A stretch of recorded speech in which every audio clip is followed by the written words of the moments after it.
To be psychologically cleared by a professional is very important. They put a little tube inside your uterus. They use the uterus, little, not clamp things, but the expander to open you up.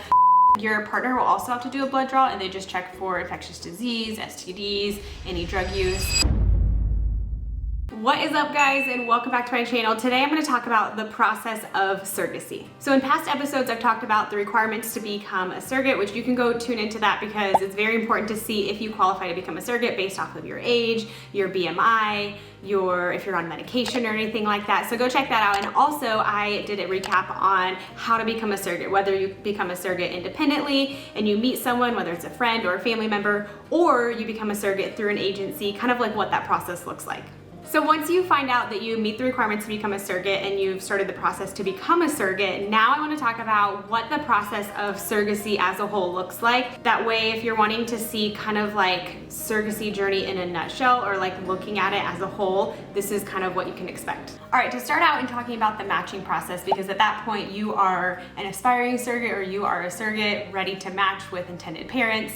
And the matching process could look different for everyone depending on what you're looking for in a journey. Personally, we desired no termination. I'm not COVID vaccinated, didn't desire to be. And then also we preferred a husband and wife couple just based off of our beliefs and our personal preference. And so those three things kind of narrowed us down a little bit, which can prolong the matching process. Depending on, again, your desires, that matching process could be really, really quick, or it could take a year. I've heard it taking up to like 2 years for some people. But once you match, the steps from there can look different depending on what agency you're going through or what fertility doctor, if they're kind of guiding you what steps is like for their process. And so for me, I can speak, for example, after we matched, I sent off all of my previous birth records to the fertility doctor. That way they could look over my records, make sure I wasn't high risk, kind of look at the delivery process of each one. And that way they can just deem me as, so far based on my records, I'm a good candidate for a surrogacy journey for their client, their intended parents. And then from there we met with a psychologist. Your fertility doctor could refer a psychologist to you, or the agency you're working with, or you can just Google like a psychologist in your area that does surrogacy journeys or is surrogacy friendly. And so we met with our psychologist. Now our intended parents did an interview with them, we did an interview, and then together we did one just to clarify. Everyone knows what they're getting into, everyone's prepared for it mentally, emotionally, physically, what we're undertaking. To be psychologically cleared by a professional is very important. That way it just is another safety net that you're prepared for what you're going into, as well as the intended parents are prepared for what journey you guys are doing together. And then after that mental health evaluation, you move on to do medical screening. So that is where they do a saline sonogram. They put a little tube inside your uterus. They use the uterus, little, not clamp things, but the expander to open you up, put a little tube in there and put some saline in your uterus. They do an ultrasound just to make sure everything looks good, your ovaries looks good. They also do an HSG, which this fertility doctor for this journey did, but my last one they didn't. And they look at your fallopian tubes,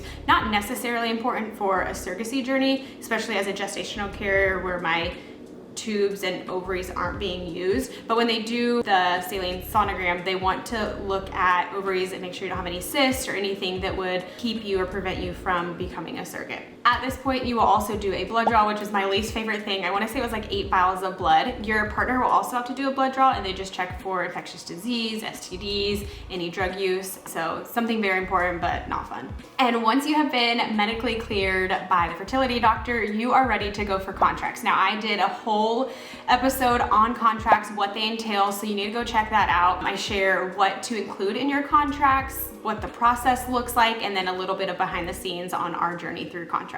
Now, prior to contracts, after medical screening, your fertility doctor may want you to do a mock cycle. Again, I have an episode on that of what a mock cycle could look like. And basically, you are just doing a mock transfer to pretend they're doing a transfer just to get your body ready to see how your body reacts to the fertility treatments. If your uterine lining thickens appropriately with the meds, then great. That proves that when transfer time comes, that's the med protocol they're going to use. But if they try to do certain medications that your uterine lining doesn't thicken and it doesn't prepare enough for transfer, then they need to switch things up. And so it's just a safety net, because an embryo's life is so important and fragile. They have to plan everything out accordingly. And so some doctors may do a mock cycle. This journey, my doctor did. Last journey, we didn't do a mock cycle, and so it will vary. But once contracts are done, you are ready for embryo transfer for the fertility treatments. And so you will start on your med protocol prescribed by your doctor. Everyone's protocol looks different. Some are injections, some are patches, some are pills that you take orally, some you insert vaginally. Everyone is different. Trust your doctor, trust your body, trust the process. The most calm and at peace you could be, the better, because a stressful body creates a stressful environment for baby, which then doesn't create a good environment for transfer. In my case, I am what is called a gestational carrier, meaning the embryo that is being transferred does not contain my genetic DNA. It is not my egg, it is not Dan's sperm, so we are not genetically related to the baby. It is the intended mother's egg, the intended father's sperm. Together, their embryo has already been created and is frozen in the lab ready for transfer. At times, even as a gestational carrier, you may have a donor embryo or donor egg and sperm, or it may be one of the intended parents and then, donor sperm. However it works, it's just not related to you. As a traditional surrogate, it would be your egg. So it'd be your egg, either the intended parent, the intended father's sperm, together an embryo was created, or donor sperm was created. I feel like traditional surrogate is less common these days. Most of the time it's a genetic or it's a gestational surrogate. There's a certain point, I want to say it's like a week before transfer, they do an ultrasound. It's called a baseline ultrasound to get your baseline measurement of your lining, your uterine lining, to see if you're ready for transfer. It needs to be about 7 millimeters thick. That's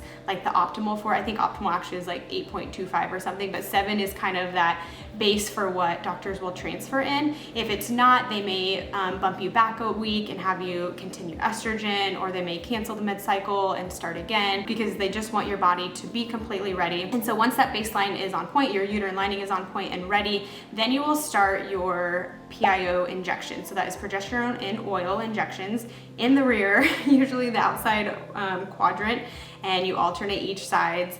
I'll document that process of what it looks like for us, but you would do it at the same time every day. If your embryo is a 3-day-old embryo, you'd start it 3 days prior. 4 days, you'd start at 4 days, or 5 days, you'd start at 5 days, depending on how old your embryo is. If you think about it, when you get pregnant naturally, your body's already creating those hormones to tell your body it's pregnant while it's becoming pregnant, while the embryo is implanting. But when you're doing an IVF transfer, your body doesn't know it's getting pregnant and it's pregnant, and so you have to trick your body to think that it's pregnant before it's actually pregnant, which is why you take that medication. On a personal side, my last IVF transfer for our last surrogacy journey, it was very easy, very painless. But I know on like a doctor side of things, a physician side, there's a lot of the care that goes into it, on the timing, the thawing of it, and just handling that embryo and the whole transfer process.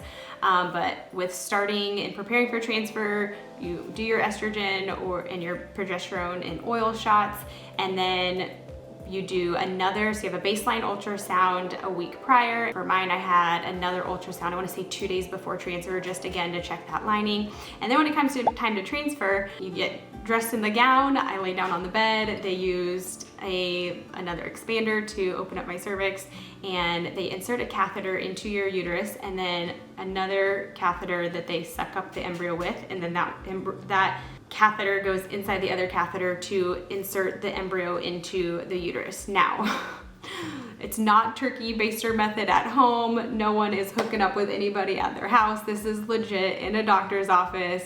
IVF transfer process, in vitro fertilization, where the embryo is being inserted into the uterus via a catheter. After the embryo is transferred, doctor checked everything on the ultrasound, made sure the placement of the embryo was right, everything looked good, and I laid flat on my back for, I think it was like 10 to 15 minutes with my knees bent, just to let embryo kind of settle in there.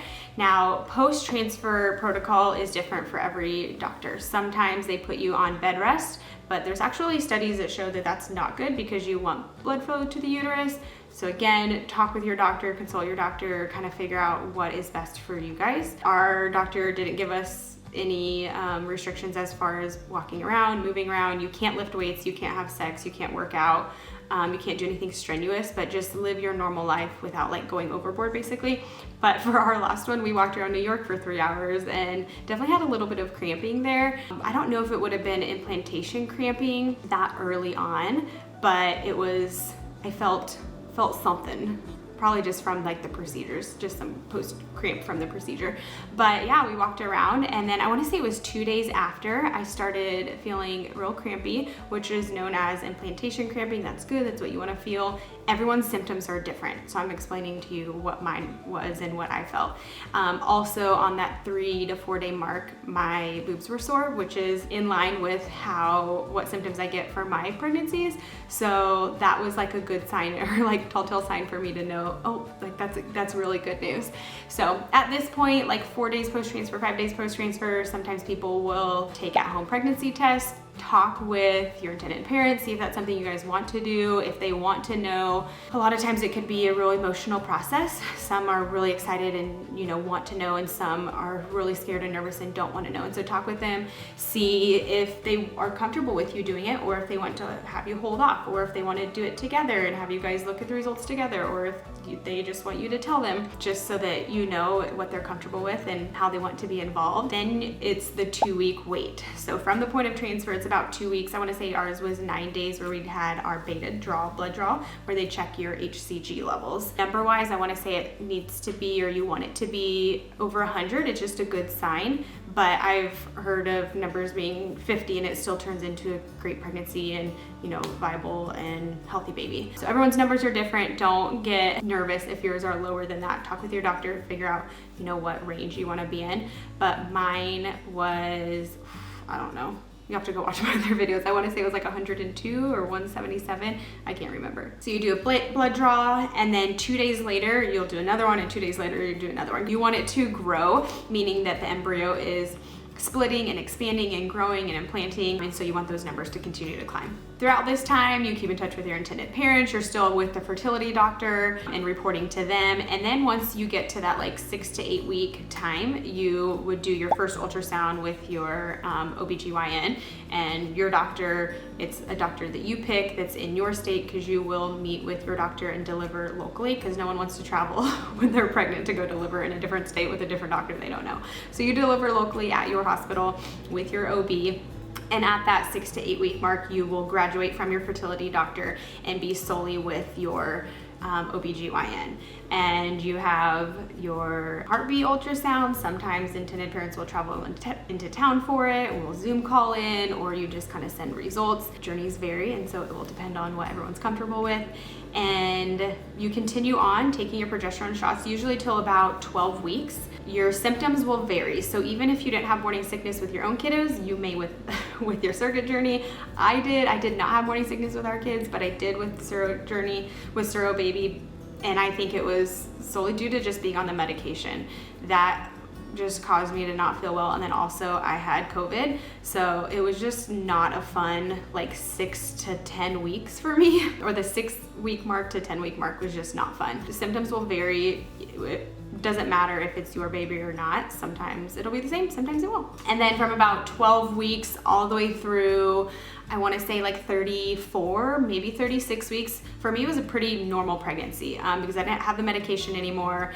And at about 12 weeks, at 6 weeks, once I saw the heartbeat confirmation, I had a little bit more like ease to do a little bit more, but it wasn't until that 12-week mark until I felt comfortable working out and knowing that, okay, baby's good, baby's healthy. Again, check with your doctor, see if you have any restrictions based off of, you know, how everything's going, and adhere to that. I do want to go back and mention, prior to transfer, you would have to abstain intercourse with your partner, because uterine contraction prior to transfer isn't good, and then you also don't want the possibility of getting pregnant before transfer, because that's not fun either. So it's about, I'm gonna say ours was like a few days before transfer, and then I waited until that 6 week mark. I just wanted to be comfortable. But so it was probably about 2.5 weeks, because when you get pregnant, the embryo is 4 weeks and X amount of days old. So ours was a 5-day-old embryo, so it was 4 weeks and 5 days old. So it was about 2 more weeks until we had that heartbeat confirmation, and until I felt a little bit comfortable knowing that baby was snuggled in there and that, you know, nothing would happen. And once you're in that 3rd trimester with an IVF pregnancy, you kind of are categorized as high risk. So they'll do non-stress test on you, where they just hook you up to the monitor, if you know, most of us are familiar with it because it's about that 38 weeks that we do it, but they just do it a little bit sooner just to check baby's movement, heartbeat, make sure everything's going well, and they'll do that for several weeks just leading up to delivery. And then once you get close to delivery, you will go off of your birth plan that you created with your intended parents of what delivery will look like and based off of what your OB is recommending, and you will deliver a baby. It can be the like craziest, weirdest, best feeling ever. It was such an amazing experience, and I'm very thankful that I didn't have any like attachment to the baby, because I knew going into it again that the baby wasn't ours, that what we were feeling, what we were going through was for the parents. And it was so amazing just to see them welcome their baby to the world and hold their baby after so many years of struggle and loss and hurt and pain, and you know, the year journey that we were on, to finally see everything come full circle was an amazing experience. And throughout that process, compensation starts about 8 weeks. I didn't mention anything about like compensation, reimbursement, everything through this. So your base compensation starts at the confirmation of heartbeat and is paid in installments, I want to say every month or 6 weeks, 4 weeks, whatever it looks like with your escrow company or your agency. And then throughout there, you know, your medical premiums are covered. If you have any allowance or travel payments, those will be paid to you. And then depending on when you deliver, you may have like one more payment of your base compensation that's paid, or it may have finished the payment before you deliver. It just depends. And to close out the journey, the intended parents usually will cover within like 3 to 6 months postpartum medical coverage, just to make sure your postpartum healing, your postpartum appointments and everything is paid for and covered by them. And then after that, your journey's done. Journey's wrapped up, and how you continue to stay in touch with intended parents or you don't, every journey is different, but it is such like an amazing experience, so rewarding, such like a awesome thing to be a part of. And I hope this video was just a little snapshot of what it looks like as a whole. It's hard to like talk you through the process because there's so much to it, but I wanted to just do a little video to kind of tell you the important steps of what a journey looks like from start to finish. And we are gonna continue to document our second surrogacy journey on all platforms at We Are Dan and Sam. Please like and subscribe to this video to stay updated on everything we're doing, to support us, to cheer us on. We're so excited to continue sharing our life with you. Bye guys.